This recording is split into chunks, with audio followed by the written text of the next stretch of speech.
here's how I would approach that issue as a statistician or a political scientist, or no, as a psychologist, which I'm not, is how abstract you handle the race thing. In other words, you start out, and now y'all aren't quoting me on this. You start out in 1954 by saying nigger, nigger, nigger.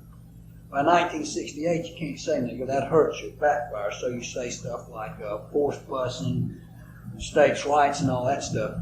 And you're getting so abstract now, you're talking about cutting taxes, and all of these things you're talking about are totally economic things, and the byproduct of them is blacks get hurt worse than whites. And subconsciously, maybe that is part of it. I'm not saying that, but I'm saying that if it is getting that abstract and that coded, that we're doing away with the racial problem one way or the other. You follow me? Because obviously sitting around saying we want to cut taxes, we want to cut this, and we want is much more abstract than even the busing thing.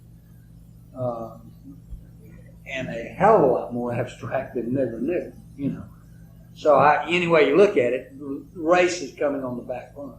Look away, look away, look away, Dixieland, Dixieland, Dixieland, Dixieland, Dixieland, Dixieland.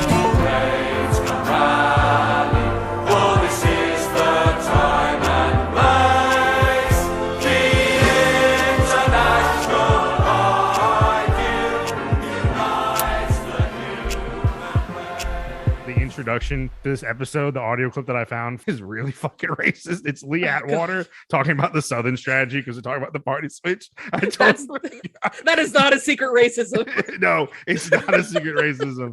And on that note, all right, y'all, thank you for turning into Dixieland, the proletariat. We're going to talk about Southern working class history and current events from a leftist perspective. Make sure to like us on social media at Dixieland the Proletariat, or find our links at our link tree. That's linktree/.prol, DOT prol, where if you want to give your wages to a bunch of rednecks, you'll find a link to our Patreon.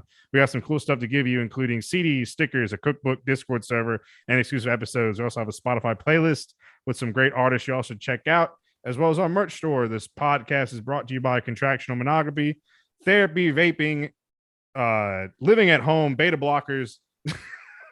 I threw that one in there. You're such an old man. Guys are pushing white men in the swamps. Nelson's Love Life, Tyler's Hiatus, Mark's Laughter, which brings joys to the masses, and Lee Atwater burning in hell. Shout out to our new Patreon subscribers. Our monthly Patreon surplus goes to groups that are run by and help marginalized people directly. As always, I don't know why I'm here. My name's Nelson, and I'm with Kai, who is only barely hanging on to British, hanging on to my British address at this point. Thanks for asking. And then Mark. And there's no guest because I'm going to rant about the party switch. But before we do that, Kai, you want to give us an update on Jubilee, how that's going? Fuck all that shit. so how about Okay, well, I gotta explain one thing that I saw, because I told you guys about it, but I don't think you really understand what we saw. So the Jubilee, the Queen's Platinum Jubilee, 70 years on the throne, just passed this last weekend as of recording. So the country, well, anybody who would have a job that you could have a bank holiday with, which means not service workers, like everybody had a 4-day weekend pretty much. We had Thursday, Friday, Saturday, and Sunday this last weekend off, and my husband had some time off, so we decided that we're going to go for like a road trip kind of thing, just drive through the countryside for a little while. And we drove through this village somewhere between where I live and Oxford, which, if anybody knows anything about the UK, that means it's money if you live in a village near Oxford. But this village, like, okay, so what's not weird is every once in a while when you drive through these villages, you'll see a stuffed kind of like scarecrow, and it's usually something that they put out there to kind of startle drivers to make them slow down, because a lot of times, you know, children play in these villages or anything. But I've seen this movie before. every 23 years for 23 days. Oh, God. Creepers. A really fucking creepy guy comes out. No, so yeah, like every once in a while you see these things in villages, but this time we drove through this village, and like every 2 houses or so, there's an effigy And I mean effigy, like creepy ass thing that, like villagers put together to take into the field on the solstice night to burn, kind For of the great- effigy. For the greater good. For the greater good. Exactly. And now for the greater good. So they have these fully like human-sized stuffed clothes, sometimes buckets for heads, plant pots, and then they've taped pictures of the royal family on their heads. This is some over the garden wall bullshit. And so there was a Queen Elizabeth, there was Wills and Kate, there was Harry and Meghan, which is kind of controversial. Oof. I'm pretty sure there was a Charles and Camilla. Like as you're driving through this tiny little village, like villages tend to be like 10 to maybe 50 houses, tiny little areas. So like every few houses there's another effigy or a pair of effigies and then there was stuffed effigies of corgis because the queen has corgis, so there was effigies of corgis at one house. Mark, There's did you do another that? one- Did you stuff some corgis and fucking send them to the I was thinking of like the thing in Coraline. Like the old ladies and their little dogs. with the fucking buttons? Oh my god. It's there was another one, but like the funniest one, I swear to God, was the queen, like an effigy of the queen, like dressed in yellow and black, and they made her the queen bee. So she had like a Oh my god. like a hive, like she was a hive. Yeah, she molted, remember? Yeah, Something. that is our current working theory, is that she came out of her metamorphosis chamber and she needed time for her exoskeleton This to is white harden. culture. She needed time for her exoskeleton to harden, because if she went outside before her exoskeleton hardened, she'd be susceptible to sword attacks. And if you're the queen, you can't be taken down by a sword attack. Kai, you should have like done a thing where you're pretending to be an explorer and you're like, these savages have created effigies of these people. The statues, these must be gods that they worship. They're pagan rituals. It's like what else was going on? So like these little villages, it's funny. Like it's not as creepy as like the whole like nationalism thing that goes on when it comes to like anything to do with the royalty here. But like you are passing dozens of houses with Union Jacks everywhere. And then we drove through another one where everybody had Union Jacks, and the Union Jack like culturally isn't really tied to like it can be a sign for racism, but not always. Like it's a good 50-50 chance if you see somebody wearing a Union Jack. But if they're flying an England flag, that bumps it up real high. Like they could either be a huge football fan, like of the national team, England. or they were already like part of the EDL or the Brexit party. Does it have a red hand? If it has a red hand in the fucking middle of it, you know. Ooh. So we drove through this village where everybody's like Union Jack, Union Jack, Union Jack. This storefront that had a 5-foot tall Queen Elizabeth head in it.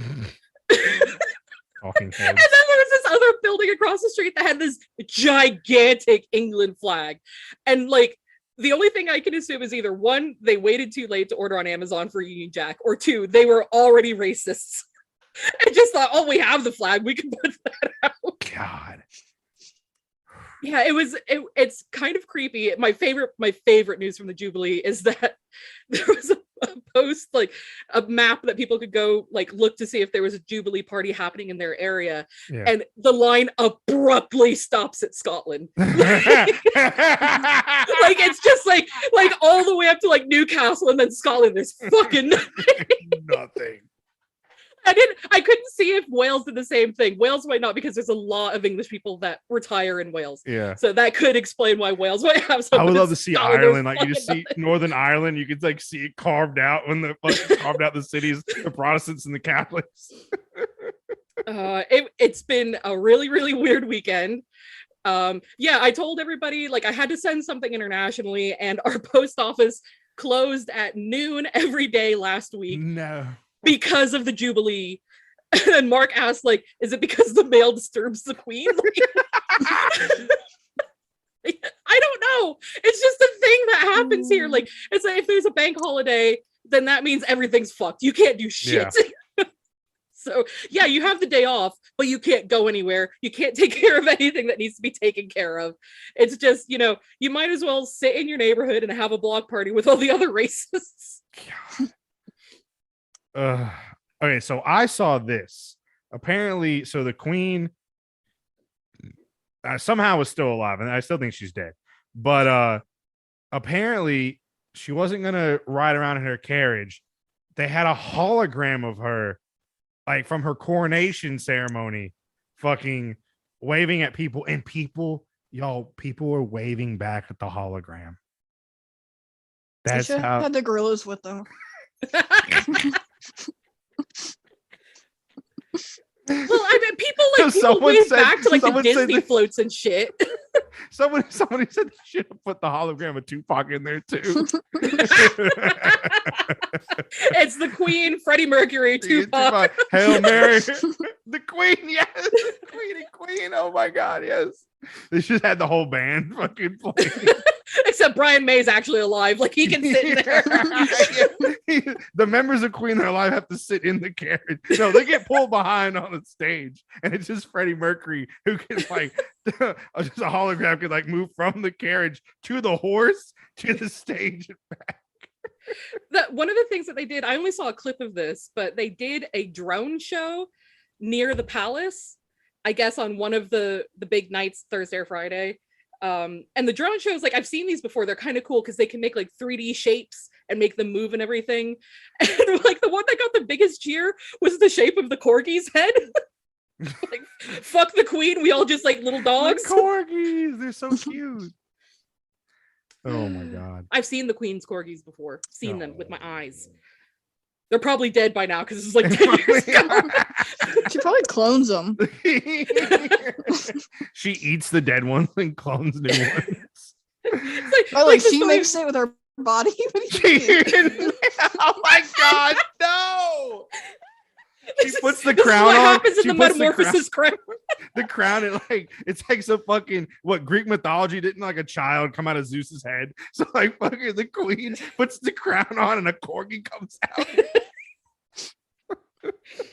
Oh Come my on, God. England, make another corgi. Oh jeez. Also, as of today, Bojo, he survived his vote of no confidence. Barely. Is this just becoming like the British political hour? What's going on? It is. This is Southern working class history. It's Bojo. Watching Britain. No, it's that thing. It's that thing you sent. No, Adam sent it, and it's fucking like all of the scandals and how such a fucking horrible person Boris Johnson is. Like He's disgusting. he's like, it's like every few seconds he was like married again and then cheating on his wife and having another illegitimate kid. It's like, what the fuck? And then he was like just racist as shit, just misogynistic as shit. And it's like, how the fuck did this man become prime minister? Then I have to remember the world we live in. Yeah. So yeah, anybody who was not aware, Boris Johnson, who is currently embroiled in like 15 scandals at one time, decided to change the ministerial code, saying that if ministers were being investigated for misconduct, they could just like not be investigated anymore. I can't remember exactly what it is, but he basically changes the code to be like, yeah, but we get to decide if we get kicked out at that point. Like, kind of like, you know, when the cops have issues, it's the cops who investigate the cops. Yeah. That they did that with ministers And in British Parliament. He's in trouble because they did that lockdown stuff, and then him and his buddies and cabinet folks were like still having parties. Yeah. Yeah. When everybody else was, you know, watching their grandparents die from COVID and sitting at home, and everybody's worried about if they're going to have a job. And if you're lucky enough, you might be on 80% pay because we only ate 80% and used 80% of our electricity during lockdowns and everything. And, you know, 10 Downing Street was still, you know, just having Christmas party after Christmas party after Christmas party. What was Yeah. that video? Was that video of him riding his bike and then he was like, rapscallions, and like chasing after somebody who like broke lockdown protocol? Like it was just some His and it own was all father, staged, and his he's own like, father was "Rapscallions." caught going into a business without a mask on. His brother apparently hates him. I didn't realize like his brother So hates does the him. rest of the country. Yeah. If you join the club. I mean, that's not the first time we've heard about a brother hating a brother in this case. Oasis, the Johnsons. But Oh my yeah, God. so yeah, they had a vote of no confidence tonight, which basically would have reset us to if he was voted with having no confidence, then the Conservative Party would have chosen a new leader out of the Conservatives Yeah. who would have been Kai froze. our prime minister. Then Oh, it yeah. wouldn't have called a general election. We have a weird, if anybody doesn't know, we have a weird election system over here. I say weird. I think it's actually kind of good that you just have to have a general election within 5 years. And it's not like you always have an election like you do in the States, you know, at a very certain time. It's just Yeah. one has to be called. But It used yeah, to we not be still like have, that, yeah. we used, I think we still have about 3 years until the very end of the next general election. But yeah, I watched somebody tonight who was saying that this probably isn't as bad as it seems because Boris Johnson was very, very, very close to losing this vote of no confidence. He still won it, but yeah, the amount of members who did vote against him is rising, and that this actually is helpful, I guess, in optics. I mean, and it kind of like take what you will from it, but if Boris Johnson is kept in, and those members that stay with him who are seen as sycophants, like the country is so sick of Boris Johnson right now that it's just going to make it worse and worse and worse, rather than the Conservative Party having the chance to kind of wipe the slate clean and put somebody in who is marginally acceptable at their job, which would have been harder to oust the Conservatives within 3 years' time. So it swings and roundabouts. Boris Johnson's still fucking here. The Queen has an exoskeleton and decided to sit out of her own party. Come on, England! And- gold! And I've been living here for 12 years and I have to reapply for my settlement. Yeah, So everything's oh my fucking God. great. Do you want to go into that a bit? How the bullshit of British immigration? Yeah, so I officially started living here in 2010. I was allowed to be here before then because I had visas before that. But when I applied for settlement, it was the day after my wedding in 2010. And 2 years after that, I was given my indefinite leave to remain, which is basically I can stay here for as long as I want.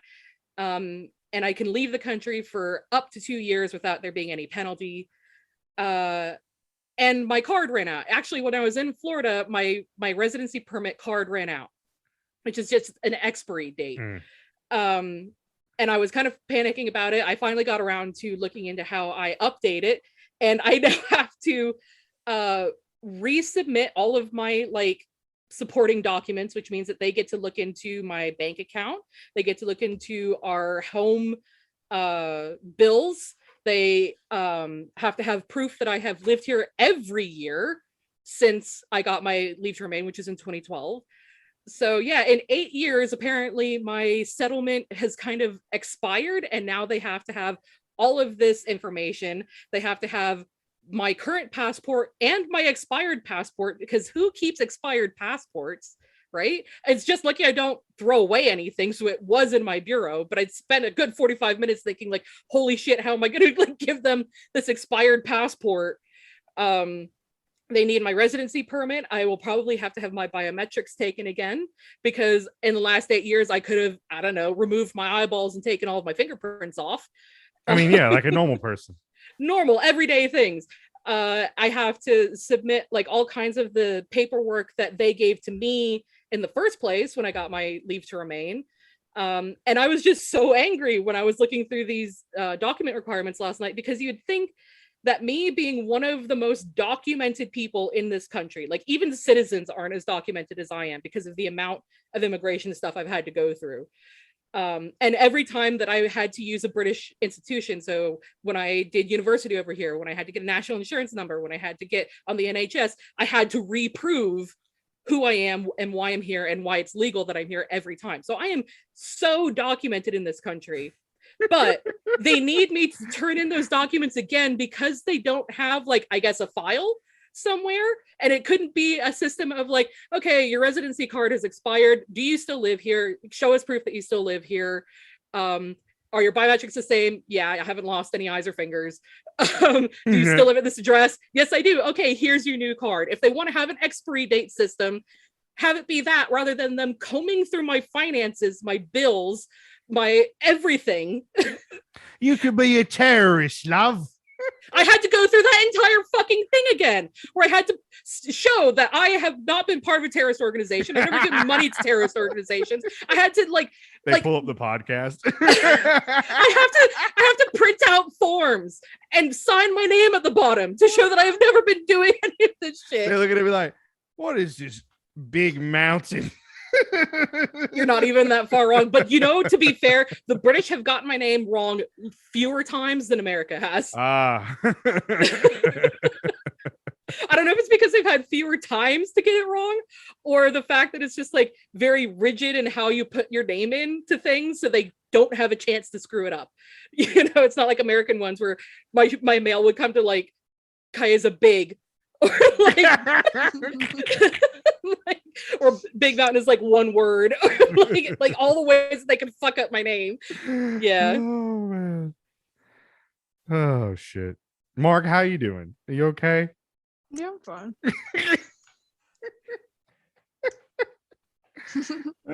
How's that? This is recorded. What do you want me to say? I don't know. How's your warm Monster Energy drink?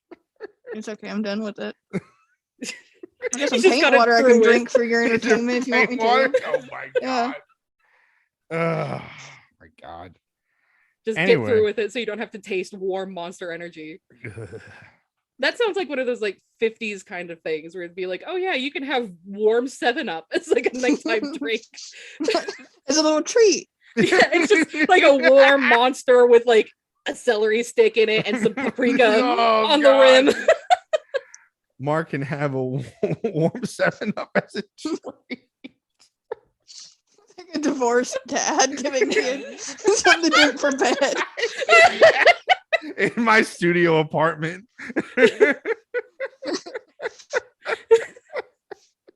There's like some weird It's that episode used of- to be vegetable in the corner of the refrigerator. Fucking- And like a It sounds like the Rick and Morty episode with Jerry's apartment. Oh my god. Just wild dogs running around. the Rick and Morty reference really cast you in a good light. Ba-doom. Oh, I don't know who man. would make that reference, a millennial white man or a millennial white man. Oh, who would? Dun, dun, dun, dun. Fuck. Oh, This man. one, this millennial white man is marinara flavored though. Hey, it's a spicy Rick and Morty. I don't know. Do you think marinara is spicy? Hey, whoa, no. It's like It's no arrabbiata or anything like that. we're spicy mayonnaise. What, it The was- acid it was- reflux It was from the the- olive. It was the mayonnaise with the olive oil in it. That was the best one. Anyway, are y'all ready to hear about why the U.S. South went from solidly Democrat to solidly Republican, and when Republicans are like the Democrats are the bad ones and they didn't want to do, even though the Democrat Party sucks, but when Republicans are like, oh, the parties didn't switch, they just I was like, well, there's like 200 politicians that are in office either now or like in the span of like from the 60s to today that like switched parties from Democrat to Republican, and they all had like one thing in common: they were racist assholes. So yeah, this is gonna be the party switch episode. I've done I've made notes like Kai does. This is gonna be a professionally done episode or a Kai episode as we Another call it NPR here. episode. Another NPR. Welcome to this is NPR, all things considered. This is why the millennial generation listens to podcasts and likes ASMR. I hate ASMR. God. No, I don't. One of my favorite, real quick before we do, one of my favorite ASMR channels is a follows us on social media. I don't know if they're a fan of the podcast, but that was pretty cool. But anyway, don't look at me like that. Don't look at me like that. Don't judge me. No, I just have a very visceral reaction to ASMR. It feels like a stranger is in my ear, and I fucking hate that. Maybe we should God damn. have a couple little visual elements sometimes just to capture that. Mark's over here with a flashlight, shining it in the computer camera, and I'm just like,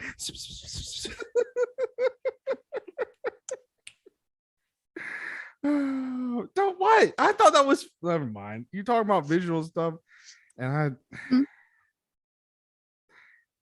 yeah, don't judge me. Anyway, the party switch. So basically, I did this on another podcast, but I've refined it and I have notes this time, so I'm not going to forget anything. So, taking a play out of Kai's book, I'm going to go all the way back to the before 4 time. Basically, everything goes back to the soil in the South, especially the Black Belt. So, when we talk about the South, we talk about the Black Belt. It's the Black Belt because of its fertile, rich, black soil that's really good for you could grow anything here. So basically the indigenous people here knew that that soil was great, and then when the white man came, they found out the soil was great.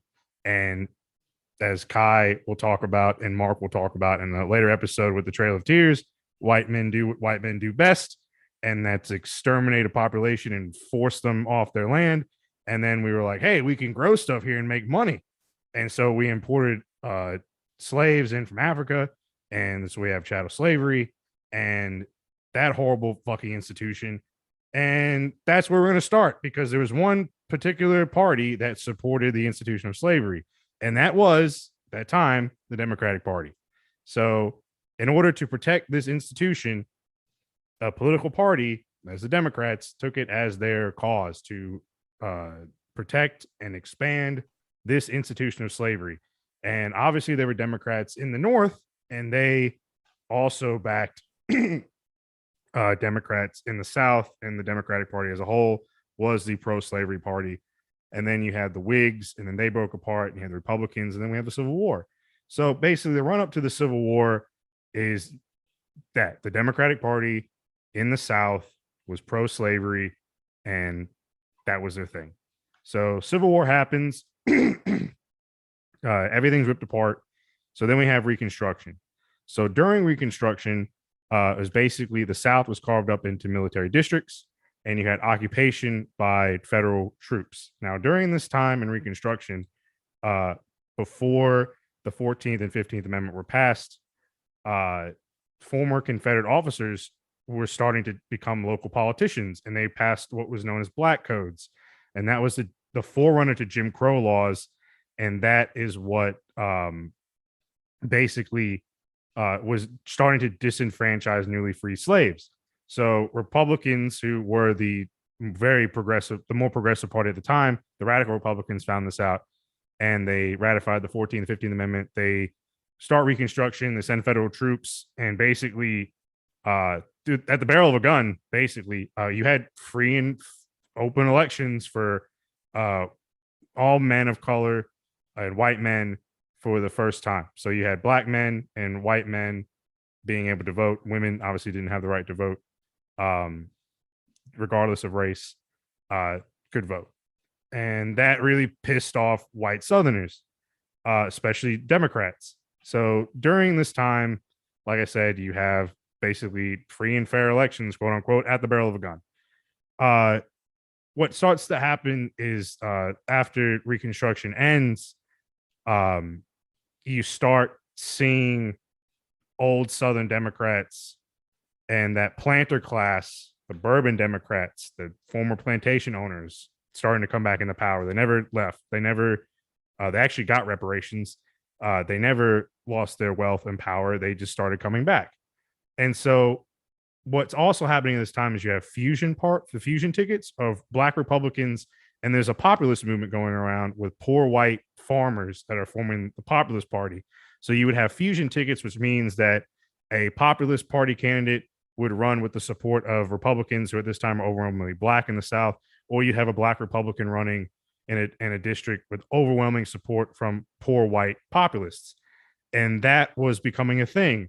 And then in the 1890s to 1900, you start seeing the violent overthrow of these fusion party candidates by Democratic militias. So I think there was the Red Shirts was one. the white rose or the white some plant. Basically, what happens in Wilmington, the Wilmington insurrection, it also happened in Alabama and Eufaula, right down the road from me, happened there. So these basically Democratic backed white militias were violently overthrowing state and local governments. It happened in Alabama, like I said, violently, but it also happened in the governor election in 1900. They stole the election from the populist candidate and they rewrote the Constitution. And basically, when these Democrats come back into power, they start what we know as Jim Crow and disenfranchises black voters. So they basically do not vote and can't vote by law, like by law, for 65 years until the Voting Rights and Civil Rights Act. So what we have, I'm starting at the quote unquote modern era, basically. So like I said, 1900, you start seeing Jim Crow laws, a rewriting of Southern constitutions, all these things passing, Supreme Court decisions, obviously, solidifying Jim Crow. So the Democrats have the stranglehold on the South because only white men can vote, and those white men overwhelmingly vote Democrat because the Populist Party is dead. It was basically broken apart because the Democrats courted those populist members, overwhelmingly white men, to join the Democrats through basically white supremacy. And they're like, hey, if you keep voting for Republicans, basically what we see the Great Replacement theory now today is being pushed by racists. The same back then. They're like, you keep, voting for black Republicans, they're going to outnumber us, et cetera. And that scared the white populists to a point where they basically sold out the people that they were supporting in order to join the Democrats. So that's where you have a solidly Southern Democratic bloc because of Jim Crow and voter suppression and violence. And it was maintained that way for 65 years. At this time in the 1900s, the Republican Party is switching. So what that means is that you have Lincoln and then like the radical Republicans that are more progressive, and then Grant and other like Republicans at the time being quote unquote for the time progressive, etc. Grant, for example, sent the army down to crush the Klan. They were having riots in Mississippi and other southern states. He sent federal troops down to crush the Klan's rebellions, a number of rebellions that popped off. But then you start seeing with McKinley in the early 1900, the Republican Party openly embracing big business and capitalism, with a little hiccup in the middle when McKinley gets assassinated by an anarchist and Teddy Roosevelt becomes president as a progressive. But after he goes, that's the end of the progressive Republicans. So the Republican Party is becoming solidly the party of big business and capitalism at this time. And I want to that'll be important later on when we talk about the switch really starts and kicks in. You also have the Northern Democrats who are overwhelmingly becoming more pro-union, pro-labor, pro-worker, especially in like the Rust Belt and the heavily industrialized North. They're very, like I said, pro-union. And in the South, you have the Southern Democrats that are anti-union and more agrarian and set in their white supremacist ways, with Jim Crow. And then, like I said, you have the Republicans. So really at this time, you have three distinct parties almost. You have the Northern Democrats, Southern Democrats, and the Republicans. And so you see this in the Republican Party with like President Harding, President Coolidge, President Hoover, all Republican, laissez-faire capitalist, big business people that really back the like I said, capitalism and the material needs of rich people, right? So they're really focusing on that.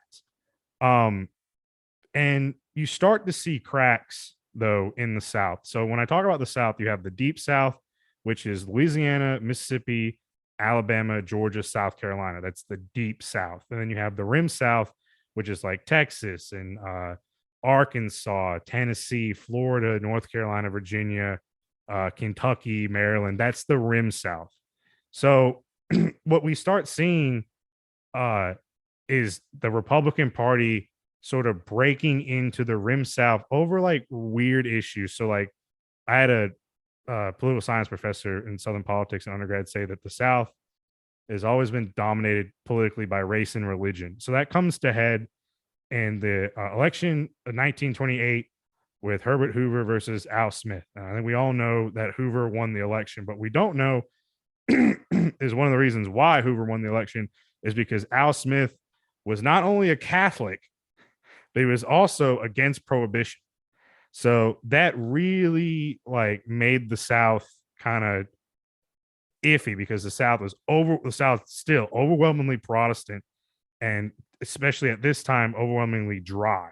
So they wanted prohibition. So you see Al Smith actually only winning the deep South basically because he has a D next to his name. They were never going to vote for a Republican. But he starts winning he won the rim South. Hoover, I'm sorry, let me back up. Hoover, the Republican, wins the rim South. But the deep South still goes for Smith, basically only because he has a D next to his name. The whole thing was Jesus could run as a Republican in the deep South, and he'd lose. So Al Smith, the Catholic, like I said, and the against prohibition is a Democrat, but only wins the deep South just because he has a D next to his name. Basically, they just saw that and voted for him. But the rim South votes for Hoover, and that's the first time like a Republican really cracks the overwhelmingly Democratic South. And so Hoover wins, and then you have FDR's election. Now, this is where things start really kind of turning, because like I said, you have three distinct parties at this time: Northern Democrats, Southern Democrats, and the Republicans. So the Northern Democrats obviously love FDR, but the Southern Democrats are kind of like, because he's, a Yankee and comes from money and he's talking all this progressive stuff. But the Southern politicians, the Southern Democrats know that the South is poor and they need infrastructure. So they back FDR and they vote for all his New Deal stuff in Congress, except whenever race is brought up. Anytime that FDR tries to get anything done that's anti-segregation and pro-integration, the South bucks at that and threatens to filibuster and stop his New Deal packages. So basically, the Democrats come together economically and start really focusing on lifting people out of poverty, especially in the South. And that's a key thing, because you see the Democratic Party then as being the party of like poor working class people. And while Black people in the South couldn't vote, they see this and they realize that, like, okay, the Democrats do economically fit like our interest because we're poor, even though they're racist pieces of shit. And the Republicans really don't give a shit about us anymore, or poor people in general. So they see that and they notice this, and that's going to be important later. So like I said, FDR wins, but then in the election in 1944, there's a problem because FDR had multiple vice presidents, and his third election, he has Vice President Henry Wallace. Henry Wallace was a socialist, and he saved American agriculture. He was a genius when it came to agriculture, but he was a socialist. He wasn't a liberal. He was a socialist, and that really pissed off the South, because Henry Wallace was openly talking about integration and like breaking segregation and ending Jim Crow. And everyone saw that FDR was getting weaker and weaker and weaker, and knew that he probably wasn't going to make it through another term. So they knew whoever was going to be vice president had a good chance of becoming president. So the South wanted to nominate at the convention Senator Burns from South Carolina. However, the Northern Democrats said, fuck no, we don't want this guy because he made his bones breaking the backs of unions in the South. So they're like, we're not going to back this guy for a VP. We will walk out of here, and then you won't have anybody because you won't have a quorum. So the Northern Democrats wanted Wallace. The Southern Democrats wanted Burns. The compromise was Truman, who really was a nobody at this time. He really was literally a nobody. No one really knew who he was. There's a backroom party deal. They're like, yeah, Truman will be it, and then we'll figure it out later. So Truman becomes VP, and then because Roosevelt dies like 60 days after this, he becomes president. And now this is where things also start to crack, is because in 1948, well, actually, and I think probably around that same year, but a little bit before, Truman integrates the military, and that really pisses off the South. Like how dare you, Truman, integrate this American institution? So Truman integrates the military. Like I said, that pisses off Southern Democrats. It pisses them off so much that in 1948, the Southern Democrats actually walk out of the National Democratic Convention, and their leader is, guess who? Strom Thurmond from South Carolina. Strom Thurmond says, we don't like that kind around here. And he leads the Southern delegation, and they walk out of the convention. They have their own convention in Birmingham, Alabama, and call themselves the Dixiecrats. And Strom Thurmond actually runs for president in 1948 and actually wins some of the Deep South. I believe he wins South Carolina, Alabama, and Mississippi. But Truman won. Truman defeats Dewey. I think that's what it was. That was the thing. So yeah, Truman wins. But the South is starting to really fracture over the race issue. So basically, and then, so yeah, Truman wins. But in 1952, I'm sorry, Eisenhower runs, and Eisenhower beats Truman, a Republican. Eisenhower, like Hoover, wins the Rim South because, you know, I like Ike. He's a the World War II hero. He wins the Rim South, but again, Truman wins the Deep South because the Democrats still have that stronghold. And people, like, the joke was, you know, when Daddy dies, he tells you don't sell the family farm and don't ever vote for a Republican. Like, that mindset's still strong in the South. So, like I said, Eisenhower in 52 wins the Rim South. However, another pivotal thing happens in 1954 with Brown versus the Board of Education. And so that ruling really pisses off the South. And that's when you get the ruling for school integration, like I said. And that's where you start seeing like the rise of like George Wallace and like Senator Eastling in Mississippi and the foaming at the mouth racists that we know of. Like when we think of segregation and we think of the South, we think of like George Wallace, you know, segregation now, segregation tomorrow, segregation forever. And it's because the Supreme Court rules that segregation is unconstitutional, Brown versus the Board of Education. So this just outrages Southerners, especially in the Senate. So what this means is that in the Senate, if we think the filibuster is bad now, the filibuster was so much worse back then, because back then, now it's a 3/5 to break it, but back then you needed 2/3. And what Southern senators did, because they knew they were going to, once you got elected, you were going to be in there for life until you dropped dead or you decided to leave. So what they would do is they would work in pods of 3, and they would get up there. One Democratic senator would talk until they didn't want to talk anymore, and then they would tag in the second one, and then the third one. And they would talk for hours and hours and hours and hours and hours. The whole joke was when Strom Thurmond filibustered, I think it was the Civil Rights Act. He's the longest one for over 24 hours. He like wore a diaper. Like he literally, they would talk and talk and talk in pods of 3. And there's pictures of them like laughing with their feet up on their desk, like in the Senate, being like, you know, nothing's going to get passed. This is a joke. You're not going to get anything past us. And that's why they filibustered any sort of Voting Rights and Civil Rights Act throughout the 1950s, because there were actually civil rights acts in the 50s that were gutted and filibustered by Southern Democrats. Ironically, the president pro tem of the Senate at this time was Lyndon Johnson, and he gutted any civil rights act that came through the Senate, because he was like, no, this is not going to happen. I am the Senate. I am a racist Democrat. And Palpatine is like, He's literally in there like, I love democracy. I am the Senate. So funny story about Johnson is that Johnson was a senator from Texas.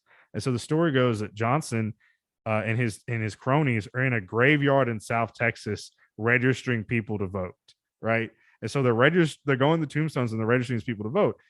This is on the border of Mexico. So somehow they stumbled into Mexico and they realized it because they were registering dead Mexicans to vote. And someone told Johnson this, and he was like, "Sir, Senator Johnson, these men are actually Mexican. We're registering dead Mexicans to vote in U.S. elections." And he said they have a right to vote just like the rest of them. Just imagine 60 years later. you know, I wish that would somehow constitute the fact that their descendants would have to be naturalized Americans and therefore would have voting rights no matter what anyway. You see, my grandfather voted in this election, even though he died 10 years He was registered by Lyndon Johnson. I think you'll find that was one of your presidents. Holy shit, yes. Oh man. But yeah, so Johnson, that's a funny story about Johnson. But like so the Southern Senate, and then you have Senator Eastling in Mississippi, who is the head of the Senate Judiciary Committee. And any senator, I mean any judge, especially during Eisenhower when there was a Republican in office, any judge that was and he had like a whiff of wanting to integrate schools in the South was just blocked. Senator Eastling literally could make or break a judicial nomination. He was like, no, if he even thought that you hinted at the fact that you wanted to integrate any schools, any institution whatsoever, he would block your nomination. Like I said, then so you have the rise of like George Wallace in Alabama and a bunch of other like really foaming at the mouth racists in political office. But also you have Senator Barry Goldwater. And Senator Barry Goldwater is from Arizona. Senator Barry Goldwater was a staunch anti-communist, staunch proponent of states' rights, and he hated like social welfare programs. He absolutely hated it. And he gets the Republican nomination in 1964. Excuse me. And his whole deal is that the voting rights, that the Civil Rights Act and any push for integration is wrong. He believes in states' rights, and states should have the right to govern themselves, and they don't need to be told by the federal government to. I don't even know why I did states' rights, because Barry Goldwater is from Arizona. He's not a Southerner, but the South loved him. So much so that when he comes to Alabama on the presidential campaign, he's like greeted with parades and a massive event at Crampton Bowl, and they have flowers, and he gives a speech just rouses racist, just states' rights. The Democratic Party is full of communists, and integration is a communist plot, and the state should have the rights to all the blah blah blah blah bullshit. Well, Johnson destroys him in the election, but Barry Goldwater not only wins Arizona, but he also wins the Deep South. He wins Louisiana, Mississippi, Alabama, Georgia, and South Carolina. The first time those states voted for a Republican since Reconstruction. And the Rim South voted for Johnson, but the Deep South, and a total flip, votes for a Republican. And that's when you really start to see like the cracks in the system, because these states are like the most racist states of this at this time. Like they are the Deep South. They are never supposed to vote for Republican, but Barry Goldwater just won all Deep South states. So Johnson then goes on to pass the Civil Rights and Voting Rights Act. And that really, again, is another thing that pisses off Southern Democrats. They feel betrayed. And Johnson famously says when he's signing these acts in the law, I've just signed away the South for a generation, because he knows that like when this starts to happen and integration starts happening and Black people get the right to vote in the South and all this stuff starts happening, that like white Southerners are going to feel betrayed, and they're not going to want to stay with the Democratic Party much longer. And he was right, because Strom Thurmond, right after it signed, Voting Rights Act is signed, he switches to the Republican Party because a lot of Republicans did not back the Voting Rights Act along with the Democratic Party. And he said, the Democratic Party has betrayed me and blah, blah, blah, blah. So he switches to the Republican, actual party switch. Da-da-da-da. Strom Thurmond becomes a Republican. So this is happening. And a number, like I said, there's a list. It's on Twitter. I'll see if I can find it and put it in the show notes of like it was that D'Souza dude tried to say that the party switch was a myth, and this one guy just like roasts him on Twitter and compiles like a list of over 200 politicians between like the 60s and today that have switched and left the Democratic Party and went to the Republican Party solely because of the race issue. So Strom Thurmond, like I said, leaves the Democrats, goes to Republicans. In the 70s, you see kind of a rebirth of the fusion, but it's in the Democratic Party. You have white liberals and black voters in the South overwhelmingly voting Democrat. And it's like I said before, the Republican Party is the party of big business. So its interests, its class interests are for like upper middle class and rich people or voting Republican, business types, right? And New England Republicans, the Chappaquiddy, Martha's Vineyard type folks, right? The what is his name? But William F. Buckley, those type of people. But you see, like I said, white liberals and black voters in the South. The black voters, like I said before, are seeing that the Democratic Party, while in the 30s and 40s was the racist fucking party in the South, that the economic needs, that economic, stuff that they need for poor people in the South was given by Democrats, and the Republicans just did not give a shit. So they're like, okay, well, we can vote now. We can vote in our own people as Democrats, and then we can vote in black Democrats and white liberals and get the stuff that we need economically from like Roosevelt and then Johnson, all the stuff the Democratic Party now at this time is starting to pass.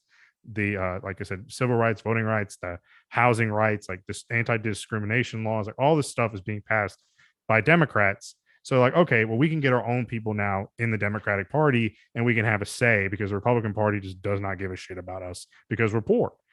And so you start seeing that fusion, and there's still in the South, especially in the deep South, like just racist holdouts, poor white voters that are just not going to vote Republican because they just can't, because Grandpappy said, don't sell the family farm and don't you dare vote for one of them Lincoln Republicans.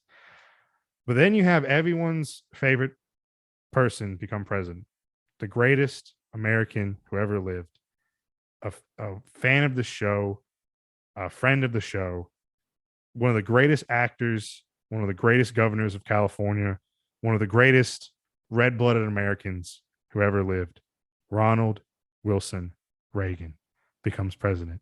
And he says, Nancy, where's Mr. Bobo?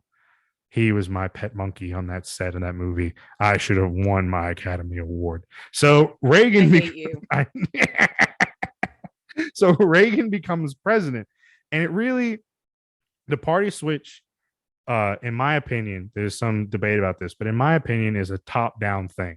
So the Republicans started winning the presidency in southern states, and then it worked its way down from president. Then you start seeing senators, and then House of Representatives, and then you start seeing governors, and then state houses. So it's the president first, and then it works its way down to the lower levels. To now, basically, everyone in the South, except for a few districts, is Republican. But Reagan kicks off his campaign in Philadelphia, Mississippi, to rebel flags and a bunch of white people going, "Yay, Reagan! You're awesome!" Philadelphia, Mississippi is the site of the infamous murder of 3 civil rights workers. That if anyone wants to watch a good movie, Mississippi Burning, that movie is based off the famous case. I can't remember their names right off the top of my head, but the movie Mississippi Burning is about that famous case in Philadelphia, Mississippi. And Reagan was actually like told not to have his event there, but he still wanted it anyway. So he kicks off his campaign in Philadelphia, Mississippi, to a bunch of racists. At this time, there is, in my opinion, the most evil man to ever enter modern U.S. politics, who got his start in the Nixon administration with the fucking Watergate scandal. And he is just a total prick and a political genius, but he's evil, and that is Lee Atwater. And Lee Atwater is the devil himself. Lee Atwater is the one that's responsible for the Willie Horton ad, if anyone knows about that. Basically, this PAC that backed the first President Bush did this really racist campaign ad trying to make Mike Dukakis, who was running against Bush, look soft on crime. This man, Willie Horton, who was a black man, they posted his face on the the political ad and like told what happened. He was on work release. He was on a release program, and he escaped and he murdered people while he was on release. And it's all Mike Dukakis' fault. Like the whole ad is full of dog whistles, and it's horrible. And Lee Atwater saw that ad that this Pat pushed and knew that he couldn't necessarily run an ad like that or like make something like that. But what he did was he ran another ad specifically for Bush, where there is a man who looks like Willie Horton in the ad, and it's prisoners going through a revolving door, and is trying to say that Mike Dukakis wants a revolving door of prisoners that can be released and then back in. He's soft on crime, and he gets the man to look up and stare at the camera, and it looks just like Willie Horton. And so that's the type of person that Dukakis is, not Dukakis, that Lee Atwater is, because he's also pushed a bunch of lies that like just racist, horrible lies about certain politicians, and like they had illegitimate kids, and like just really stirring the pot and trying to like all this like Trump like misinformation, fake news, and all this stuff that we hear today was like started by Lee Atwater. And the Republican Party and the dirty tricks that they pull today was started basically by Lee Atwater. And one of those tricks became known, his words, Operation Rat Fuck, was what he did was Lee Atwater saw the writing on the wall. He saw that in the South, white voters were rising in economic class. They were coming from like working class into middle class. They were fleeing to the suburbs, and they were calling themselves quote unquote independents, but they were voting for Republicans. And he saw the numbers and he saw the trends moving, and he realized that if he could crack districts and get Democrats that still had control of southern state houses to pack districts full of black voters, that while black politicians and there would be black majority districts, he knew that white voters over time would vote Republican. So what this means is basically what Lee Atwater did is he went to Democratic parties in the South as a Republican, went to the state legislators, he talked to them. He said, look, y'all don't ever want to lose like these seats. Y'all should, I don't know how he did it. I don't know how he finessed these people. I don't know what he actually said, but apparently has a magical tongue, because he convinced the Democratic parties in the South, who at this time were controlled by quote unquote white liberals. Unfortunately, black party members weren't in leadership positions at this time, but he convinces not only like the white liberals, but also the black politicians to be like, hey, you know, in the South, y'all should have like these majority minority districts, and you should start like packing in as many black people into these districts as you can, or you're going to lose your seats. Like these white people are going to start voting Republican. And everyone, the Democrats, like, oh, wow, yeah, it sounds like a good idea. What was not said is that these majority minority districts under the Voting Rights Act could increase in percentage of black voters, but legally could never decrease. So what that means is like, let's look at the 7th district in Alabama is the majority minority district, is the quote unquote black district, right? So what would happen is that they would like the state house would pack as many black voters as they could into the 7th district. And by law, it cannot, the percentage of black voters in that district can never be lowered. It can only go up. But what happens is that, yes, black voters and Democrats now, because it's black voters in the Democratic Party in the South is synonymous, will always have that seat. But what happened over time is that the other 6 districts started to become more white and more Republican, to the point where Republican Party is always going to win these 6 districts, and the Democratic Party will always win just this one district. And that is the genius of Lee Atwater, because he saw the writing on the wall, and he's like, hey, y'all should do this just in case you don't want to lose your seat, knowing that Republicans would eventually take over the South. So that's Operation Rat Fuck. It's crazy. I don't know how he pulled it off, but he did. And critical support for brain cancer because it killed him, thankfully, before he could really get the ball rolling for a lot of things. He became the RNC chair. He went from being this like political hitman to the RNC chair, and then, like I said, critical support brain cancer for taking him out before he could cause any more damage because the man was legitimately evil.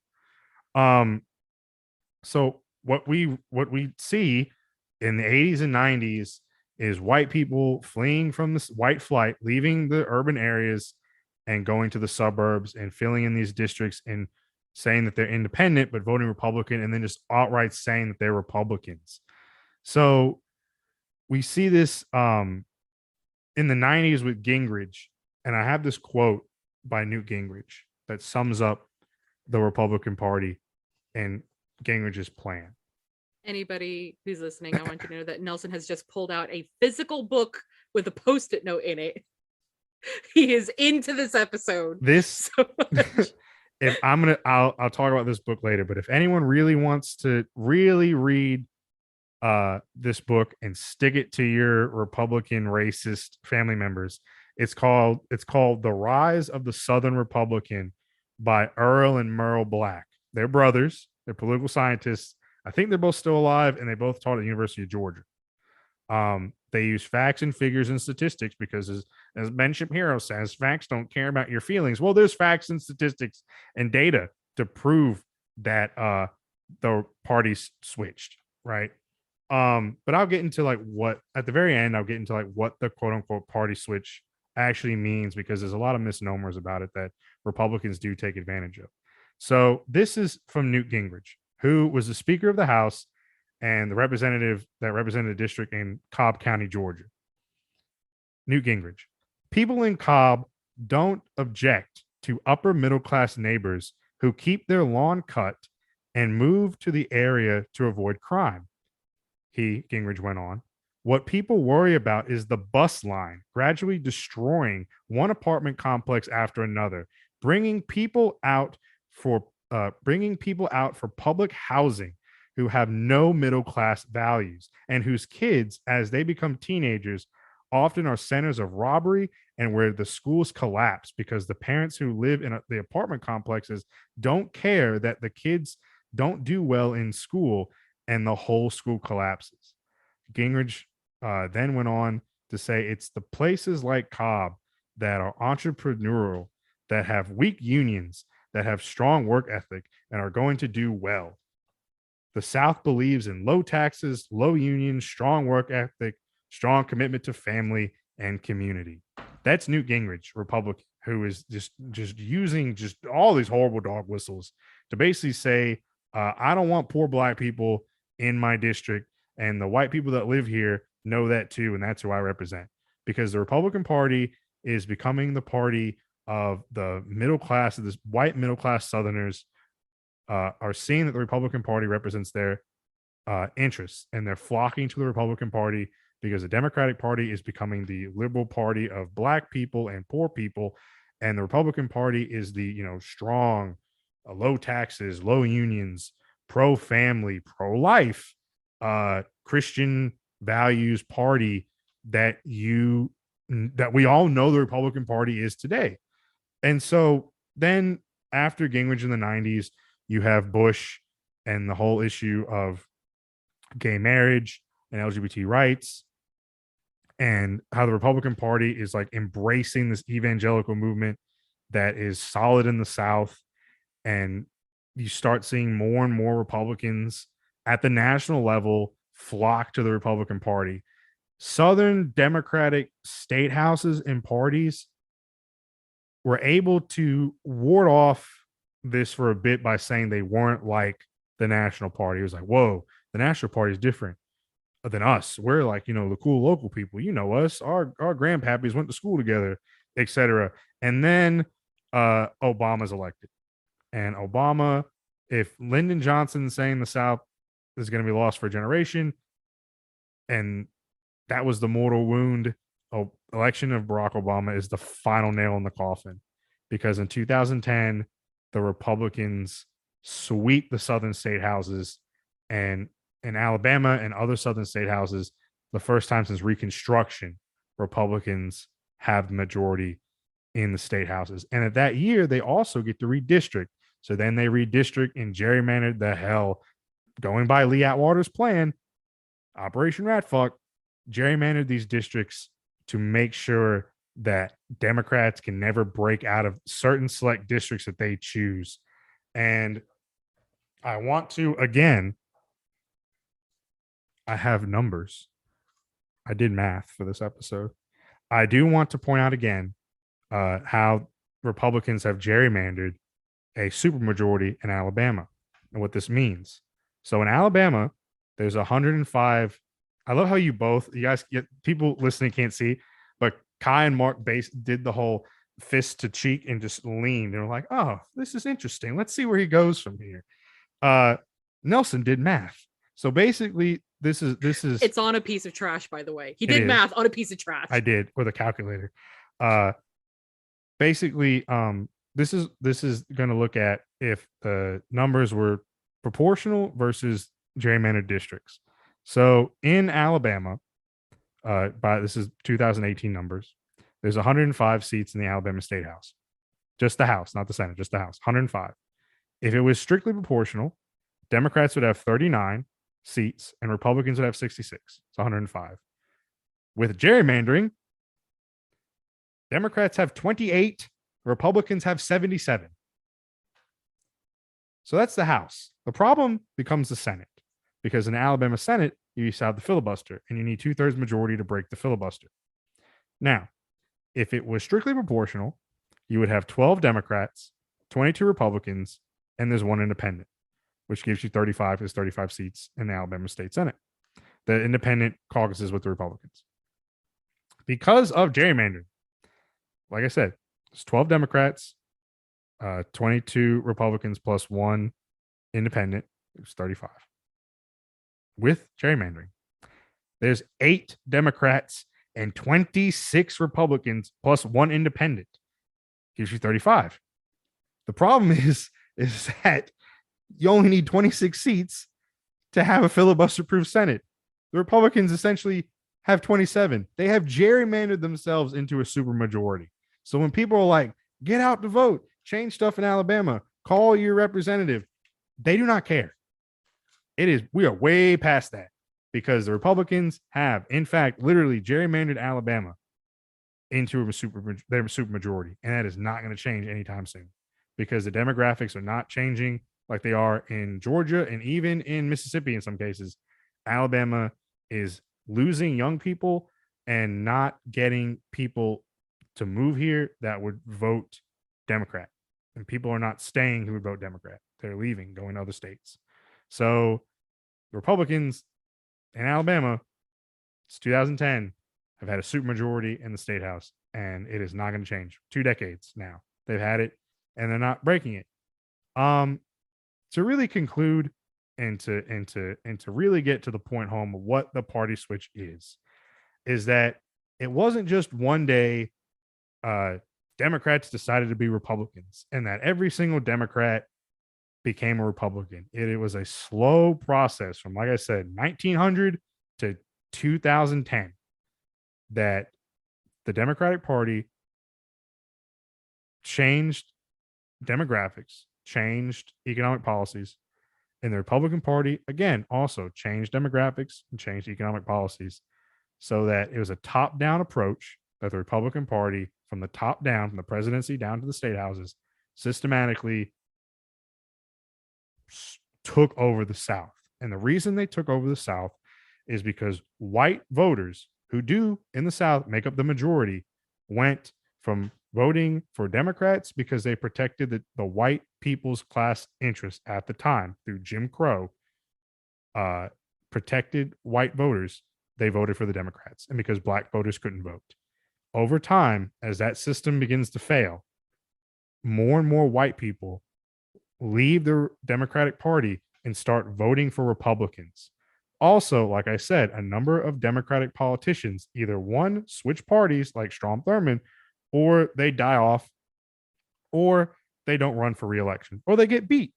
Like I said, there's like I was trying to find it. There's like a list of 200 of them from like the 60s to present that switched or got beat, or they just weren't Democrats anymore. So that's the party switch. Is that if you're going to take anything away from this, 'cause I know there's a lot of information, it is that the Democratic Party in the South at one time supported the interests of white people, and then with Jim Crow and economic policies.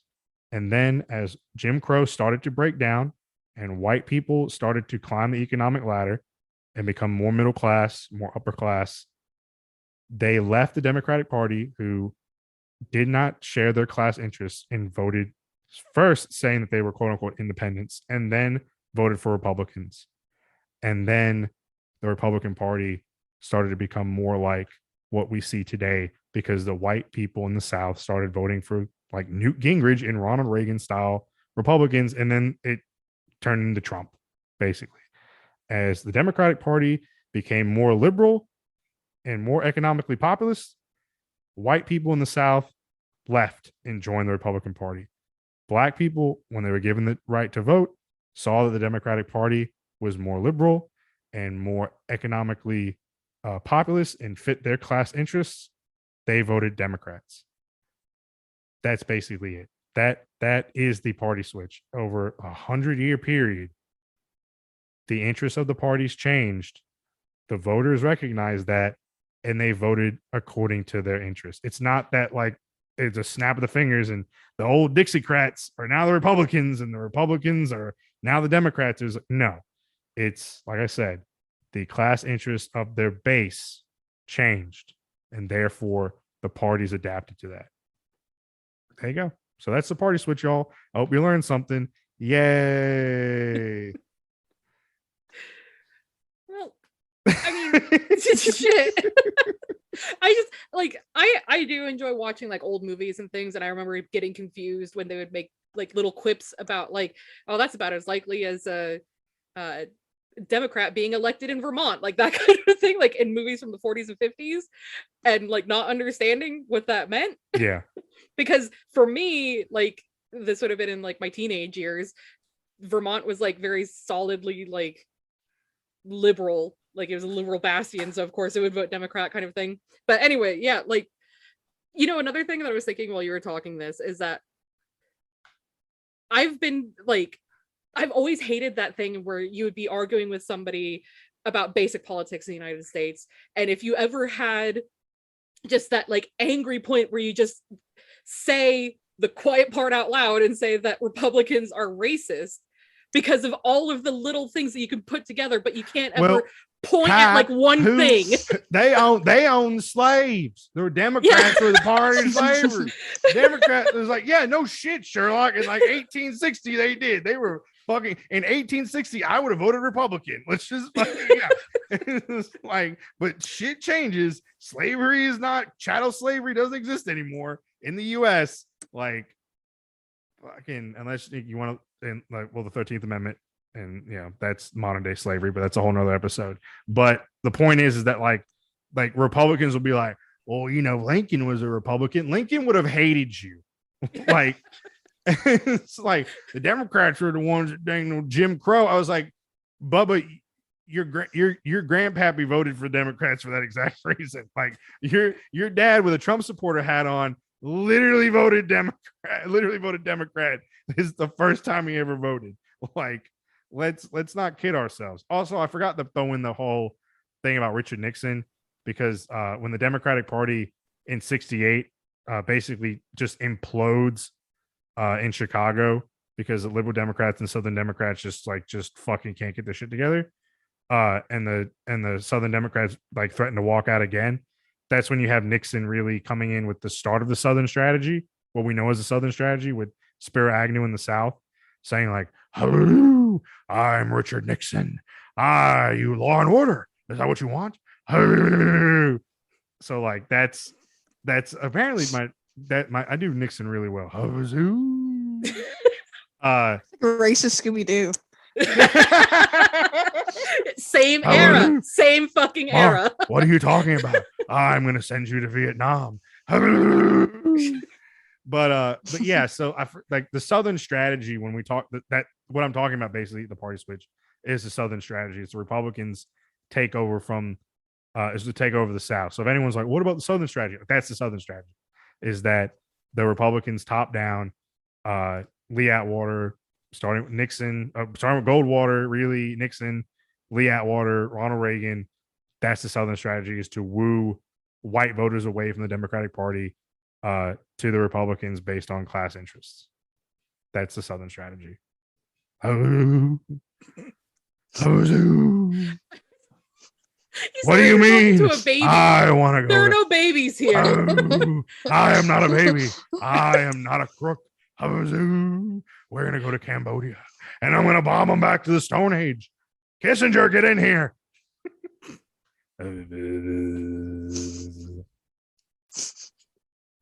Are you done yet? Yes. I was also thinking I think I about broke Mark. If this goes for lack of a better word, goes south, you can always go to 104.9 and be on their little radio show that they have. It sounds like Calling Richard Nixon. Hello. Oh, I'm not dead. I'm back. we have the weirdest fucking president show up here. No, I was thinking like that little throwaway bit where you're talking about like whoever was it that came from Arizona and that he's not Goldwater. Southern, but it worked anyways. Like, but since like I've always thought of Arizona as a fucking terrifying state politically. Yeah. Terrifying, like as bad as any like Southern racist politics, but like the Arizona ones are almost like more like bloodthirsty in some way. Like Arizona has always terrified me, and I wonder why like that state, like they're neighbors with Texas and New Mexico, so there's not going to be much hope anyway, but why are they so fucking terrifying? And if it's like maybe it's like a holdover or something, I don't know, but it just came to mind. So while you were actually talking about you it. actually bring up a good point, and this got brought up in a political science class, is that a lot of people who left California and retired in Arizona, and they were from like the more inland Republican California section, and that's why Arizona for a long time was like super conservative. Yeah, California is so liberal. Yeah, You know, not everything is LA and San Francisco. There are other Exactly. cities. exactly. There's Bakersfield in the inland California. There's northern All those California. desert people and Yeah. like, oh, The fucking racist militias in fucking Northern California. Let's calm down. Like it's just like the ones who are waving to the militias coming from Oregon. yeah. They're all friends. As my cousin. Damn it, I did it again. It's I'm so used Are to we it. gonna like, go into the southernification of the United States at that point? That yeah, oh my if you're God, yeah. racist, then you are Southern. That is it. I'm just so used to it being fucking because being in Alabama, just so used to being I clean this thing. Woo! It's just like, oh man, I my internalized anti-Southern. It's because we're just so used to it. We just hear it all the time. Oh man. Yeah. Yeah. And that if you align with American patriotism somehow, how all of this works together, then you're gonna have the more country aesthetic, and the country aesthetic bleeds into the Southern aesthetic. And Because I'm proud to be an American. 9/11 ruined country music. nothing to be said for the rest of everything that got taken away from us because of the security theater that resulted from 9/11. Exactly. And the Islamophobia. Yeah. And like everything this fucking else. Country music, those bastards. Dang, Typical white man. Osama bin Laden. Osama bin Laden. Jesus. Yeah, like I come from a pretty like middle of the road, verging, like it could go either way if it's a liberal or conservative area, middle class area of Florida. And we still had people who would talk about the Jiffy store that was closest to us and call it Bin Laden's because the casual racism Oh my post God. 9/11 just fucking everywhere. Ugh. Mark, how close are you to Cobb County? Pretty close. Hold on. I don't Let's think go- Google Maps. I don't think that's I don't think that's Marjorie Taylor Greene's district in Cobb County. No, but- that's my district. yeah. Cobb County's now a Democratic. Well, I mean, hold it's on. now a Democratic county now. I think they voted for Biden. Bad. Oh wait, I think we adopted them into our district actually. Oh. Yeah, that's Marietta. Did you guys have a party? An adoption party? Anyway, yeah, it is in our district, actually. Let's see. It's pretty close. It's like in between here and Atlanta. Yeah. Everybody, you. Thank you, everybody who Mark. wants to find Mark I live in now. I live in Northwest Georgia. I mean, it's all like this everywhere. I mean, Mark you lives in know. the backwoods somewhere. Oh, that's rich coming from you, person who's running straight into the woods. I tomorrow know, morning. right? I am leaving. I'm going to the woods. I'm starting the protracted People's War. He's gonna shit in a bucket for the next few Yeah, days. thank God. I'm not gonna have on my phone. purpose this time. He's I'm not gonna gonna use my find phone. anybody's driveway this time. I know, right? It's that fake bacon at McDonald's will get you every time. Oh yeah. I don't even know how long we've been recording for. A while. Does it give me a time thing? Yeah, I was gonna say that. Is there not a timestamp? No, I don't think so. Anyway, Mark, Nice, cool. what does your shirt professional. say? Oh, it's a Lord Jane Grace shirt I just bought. Oh, okay. It just says "Stay Alive" and it's got a burning church on it. Yay. She's a Yay! hometown hero for me. Oh yeah. I love I love against. her so much. I love against. Lord me. Jane Grace, the 0.5% chance that you're listening to this. Be my mom. We get backstage passes to against me shows now. That'd be great. If This only. is just the weirdest fucking family now. See, Oh, Nelson's my adopted brother, and he's adopted Mark as his little brother. So now we've got And Lord Jane Jane Grace in here is now- somewhere. It's all of our moms now. I wouldn't put that responsibility on her shoulders. She's busy. She's a busy lady. Not to deal with Nelson's bullshit. Are you kidding? Oh, Like my you're God. cool. You could use the parental person, and I'm just like I'm 33. I don't want a fucking parent at this point. I For the feel love it. of God. Like I'm I so got- upset I about got this immigration thing that I'm taking myself out to London on Thursday to just shop until I can't think anymore. Yay. I got two Nice. I got two lead poisoned boomer parents. I don't want any more. Anybody who's not on our Patreon, go join our Patreon so you can listen to our After Dark episodes where we just do basically group therapy and talk about Nelson's dad a lot. Oh my God. Yeah, that last episode I talked about this politics. Oh my God. Oh yeah. He we were making a above ground garden bed with him. He was like, I'm not gonna vote for Kay Ivey. I think she's a secret Democrat. I'm like, Kay Ivey is a secret Democrat. What the fuck are you talking about? The woman who like banned CRT, who wants everyone to have a gun, who like banned abortions, is a secret Democrat. Okay, Dad, what the fuck are you talking about? He's just like, you gotta watch that Dinesh D'Souza documentary. How they stole it. And he like started going in about how the election was stolen and all this, like, I just regurgitating all these things he heard. I was like, oh yeah, the Dinesh D'Souza documentary where he like fucks 10,000 mules or something. He's like, no, it's called something mules. I forgot what the name of it is, but it's like, yeah, he like fucked a mule or something and made a documentary about it. He was like, no, I shouldn't get his I shouldn't get his blood pressure up because his heart, the pacemaker, can't deal with it. But I was just like, I made the point. I was just like, I don't care. I was like, even if it turned out, which it's not, that the 2020 election was stolen.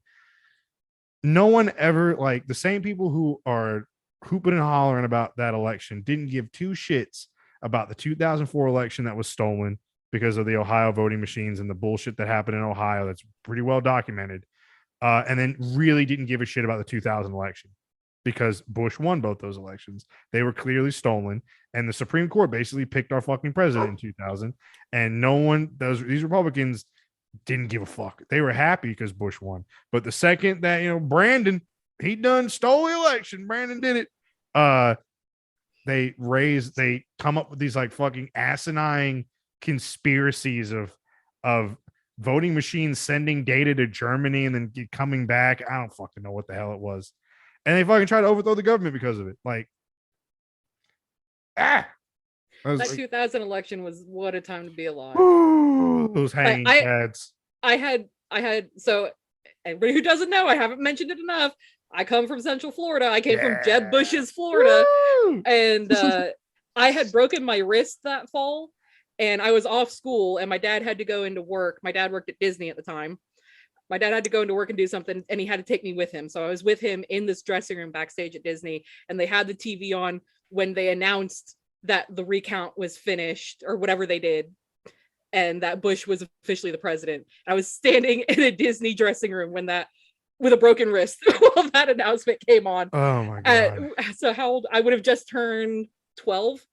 I was about to think- turn 10, yeah.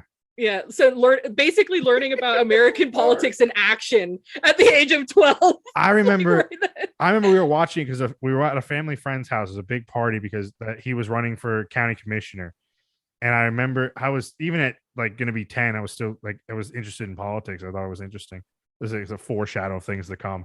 I'm now You have little a nerd. now have a podcast and a master's degree in political science. But fucking I was just like watching it and I was like, what happened? And it was like, oh, Al Gore won and Florida went blue. And then they were like, no, Florida's red. And then they're like, no, we don't know. And it was Tim Russert was on before he passed away. And I was like, why is there a guy on TV that looks like my dad holding up a sign that says Florida, Florida, Florida? I'm gonna find out. It was a night that would live in infamy. Because the Supreme Court basically chose the president. It was like, you got to stop that recount in Florida. And they were like, well, Bush won, I guess. Yay. And then we got Afghanistan and Iraq. And we were there for 20 years. America. And I was probably watching Bear in the Big Blue House. So nice time. So you don't remember radio stations doing features on freedom fries and Oh, I French remember freedom. fries? I remember freedom fries. I remember freedom 2003. I was 13 when we invaded Iraqistan, and they were talking about freedom fries, brother. The French, they don't want to join us in Iraqistan fighting Saddam Hussein, so we're gonna call them freedom fries, brother. Woo! I remember going to barbecue restaurants with my dad, and then literally you could tell for forever since this fucking sign was up. You know those white signs with the black letters you can like put in the place. You can take them off, whatever. You could tell for so long it had said French fries, but they had taken it down and they kept the F and put freedom and then fries. And you could tell because the redum was different than the other ones. And I was like, these motherfuckers literally changed the name to French fries to freedom fries because France was like, hey, y'all shouldn't go to Iraq. But I'm gonna shout it like my daddy. I tell you No, what. we don't need another president here. I tell you, God, shit, that is the Saddam boogeyman of my Hussein. nightmares. It's GW. That fucking little I laugh. tell you what. And it's only, people who are too young to remember GW or might not even have been born when GW was really a Tell you big what. thing. But I just remember when everybody was like so upset about Donald Trump coming in. And then like for some reason that deified GW because GW Oh my could have been a Trump, but yes. he wasn't The as bad apparently.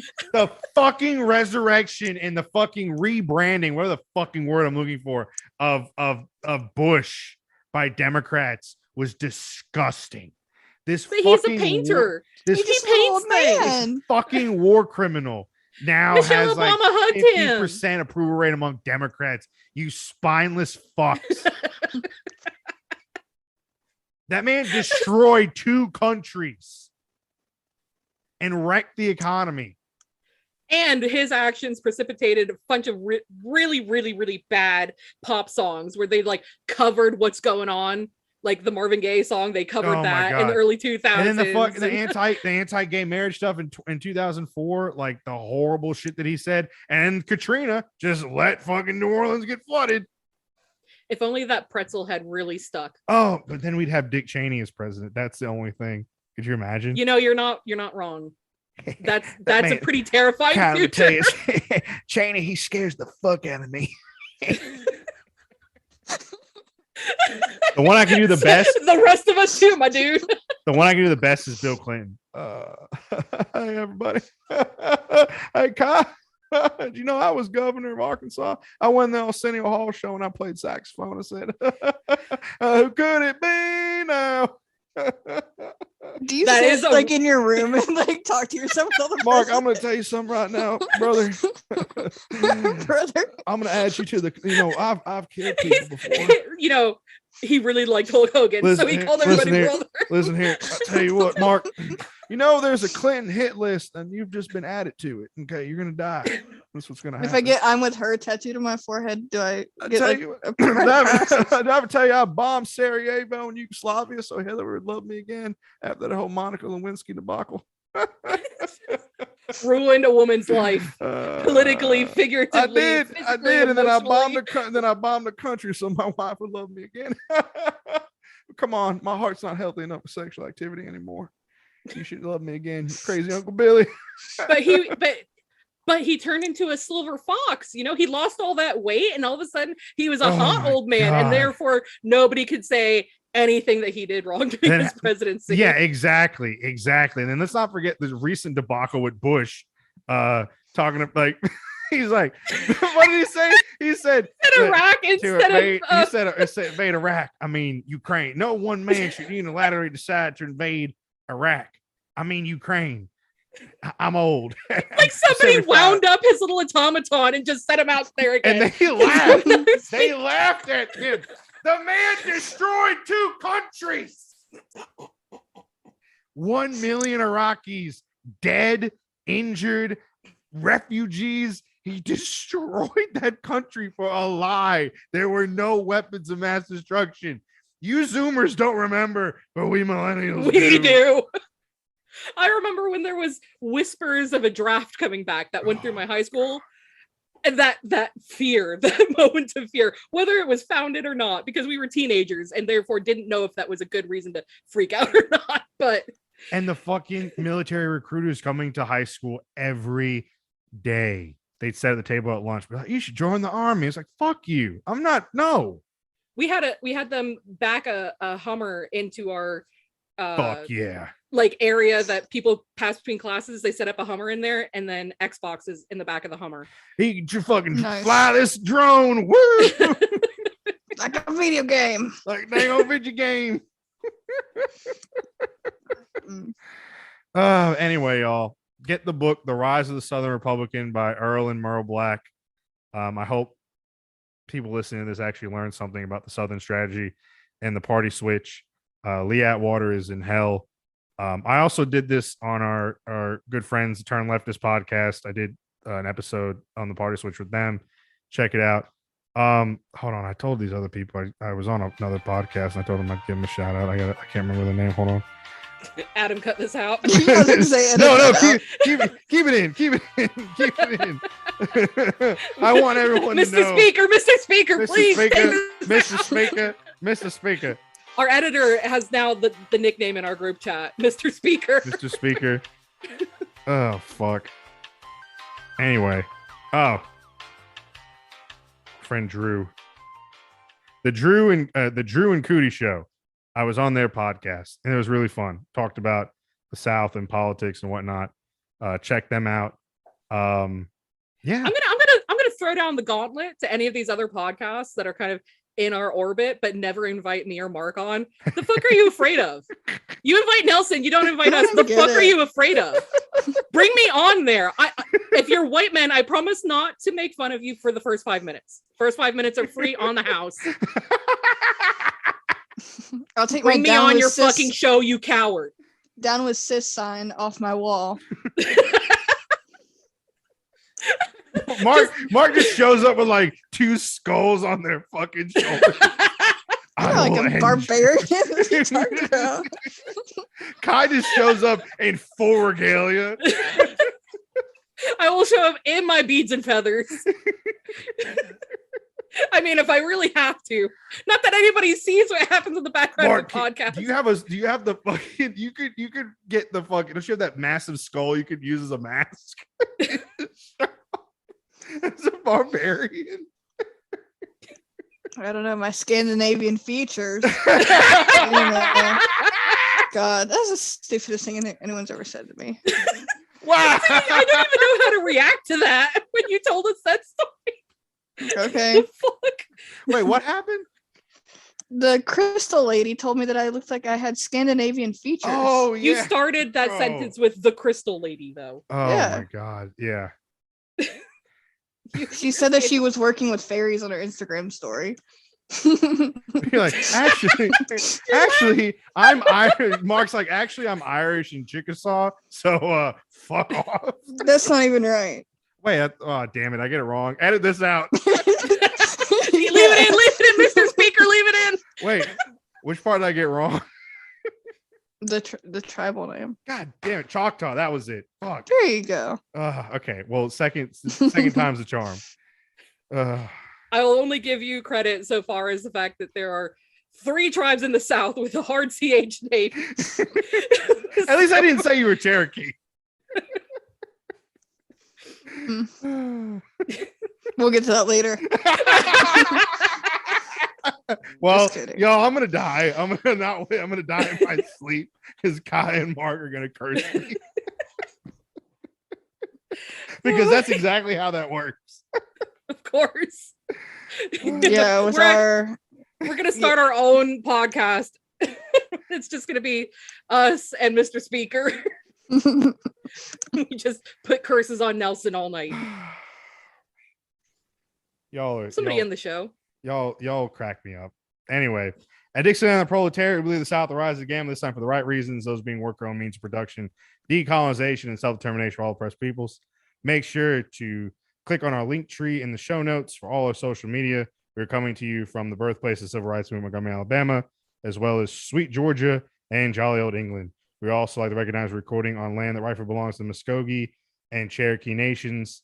As always, I'm Nelson. Fuck you, Lee Atwater. Mark. Good Lord willing, and the creek don't rise. We'll see you next time.